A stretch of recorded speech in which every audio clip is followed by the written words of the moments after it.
알비렉이 필라델피아 실험에 참여했다는 증언과 미래 세계에 다녀왔다는 증언을 믿지 못하는 의심꾼들을 위해서 또 다른 필라델피아 실험 참가자들의 증언을 소개하겠다. 미국 정부가 끝까지 숨기려 했던 필라델피아 실험을 세상에 폭로한 두 명의 사람이 있는데 선원 에드워드 카메루나 선원 출신인 앤드류 드 박사가 그 주인공이다. 앤드류 박사는 1943년도에 필라델피아 실험에 동원됐던 엘드리지오에 직접 탑승했던 선원이었고 선원 에드워드 카메루는 필라델피아 실험 당시 엘드리지오가 사라지는 현상을 직접 경험했던 증인이다. 이 두 명의 참가자들의 증언 때문에 영원히 비밀로 숨겨져 버릴 뻔했던 역사적인 필라델피아 실험이 세상에 전격 공개될 수 있었던 것이다. 앤드류 드 박사는 1996년에 한 세미나에 참석해서 자신이 겪었던 필라델피아 실험의 경험담을 많은 청중들에게 증언해서 깜짝 놀라게 했던 인물이다. 앤드류 박사는 43년도에 필라델피아 해안에서 실제로 엘드리지오에 탑승했다고 한다. 앤드류 박사는 배에 탑승한 후에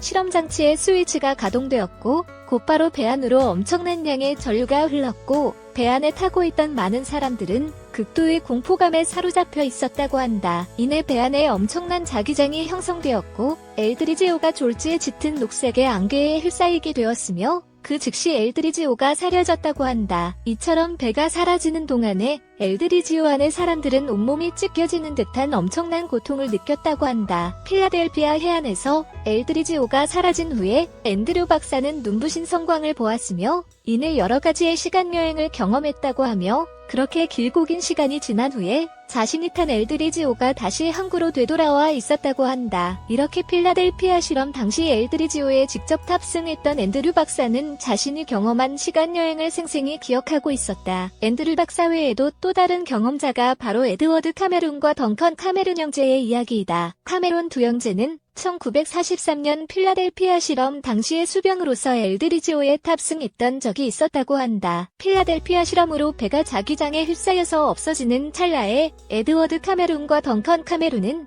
함께 바닷물 속으로 뛰어내렸다고 한다. 바닷물 속으로 함께 떨어졌던 에드워드와 덩컨은 놀랍게도 시간여행을 경험했다고 한다. 에드워드와 덩컨은 바닷속의 한 통로를 통해서 시간여행을 했는데 그들은 1943년도로부터 40년 후인 1983년도의 미래로 떨어졌다고 한다. 연도의 미래로 가게 된 에드워드와 덩컨은 미국의 한 연구실 속으로 들어가서 폰 노이만 박사를 만날 수 있었다고 한다. 폰 노이만 박사는 1943년도에 필라델피아 실험을 주도했던 과학자인데 1983년도에 다시 만난 폰 노이만 박사는 놀랍게도 이미 타임머신을 만든 상태였다고 한다. 이미 타임머신의 제작을 완료한 폰 노이만 박사는 미래로 온 에드워드와 덩컨에게 자신이 개발한 타임머신의 제작 기술이 담긴 설계도를 건네주었고 그 설계도를 다시 40년 전인 1943도에 세계로 가져가도록 요구했다. 연도에는 아직 타임머신의 개발이 이루어지지 않은 시점이었다. 그런데 두 형제는 폰 노이만이 건네준 타임머신의 설계도는 갖고서 폰 노이만이 개발한 그 타임머신을 타고서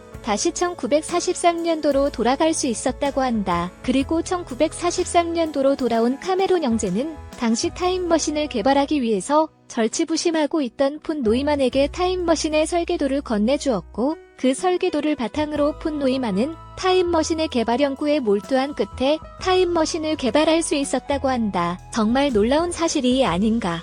타임머신을 개발하기 위해서 절치부심하고 있는 자신이 미래의 자신으로부터 타임머신의 설계도를 제공받아서 타임머신을 개발했다는 이 이야기가 정말 놀랍기만 하다. 그런데 이 이야기는 필라델피아 실험에 실제로 참여했던 에드워드 카메룬과 덩컨 카메룬 형제가 직접 증언한 내용이어서 신빙성이 높다고 보여진다. 과거로부터 오랫동안 타임머신이 있다, 없다를 놓고 열띤 논쟁이 이어져 오고 있는 것이 현실이다. 그런데 공상과학 소설에나 나올 법한 타임머신은 이미 폰 노이만 박사가 1983년도에 개발을 완료한 상태라고 한다. 그런데 미국 정부는 자신들이 개발한 타임머신의 기술 유출을 우려해서 개발에 참여한 모든 사람들에게 비밀을 지킬 것을 지시했으며 자신의 국민뿐만 아니라 세계인들에게 철저히 그 사실을 숨겨오고 있는 것이다. 필라델피아 실험은 종전에 알려진 것처럼 배의 투명화에 국한된 실험이 아니라고 하며 대상물의 공간이동과 시간이동을 위한 실험이었다고 하며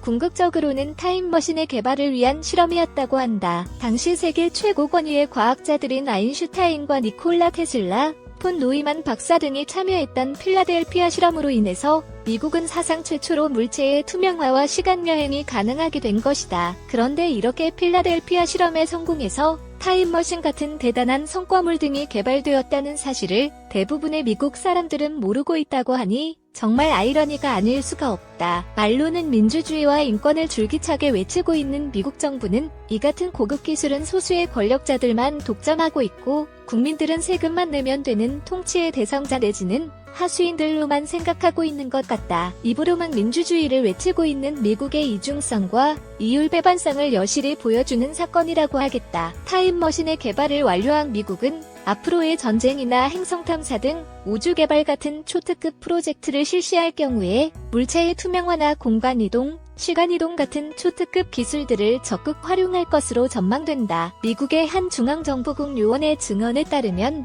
미국은 이미 공간이동의 기술을 확보하고 있다고 하며 그 요원은 그 공간이동의 기술을 이용해서 화성에 여러 차례나 다녀온 적이 있다고 증언하고 있다. 그러니까 값비싼 화성 탐사선 필요 없이 미국의 순간이동, 공간이동 기술을 이용해서 순식간에 화성의 한 저점에 갈 수 있었고 곧바로 다시 되돌아올 수 있었다고 한다. 그 요원의 말에 의하면 미국이 화성에 여러 차례에 걸쳐서 사람들을 보내서 개발을 하고 있다고 하며 지금은 이미 화성의 여러 지점에 미국 기지들이 건설되어 있다고 한다. 화성에서 탐사 활동을 벌이고 있는 화성 탐사선들은 이 같은 사실을 숨기고 관심을 돌리기 위해서 실시하는 연막작전이라는 것이다. 시큐어리티옥 같은 화성 탐사선들의 활동은 미국이 자신들이 화성에 개발한 사실을 감추기 위해서 실시하고 있는 연막작전의 일환이라는 것이다. 미국은 그동안 화성에 여러 대의 화성 탐사선들을 보내어서 화성에 마치 사람이 살 수 없는 곳처럼 거짓 연막을 치고 있다는 것이다.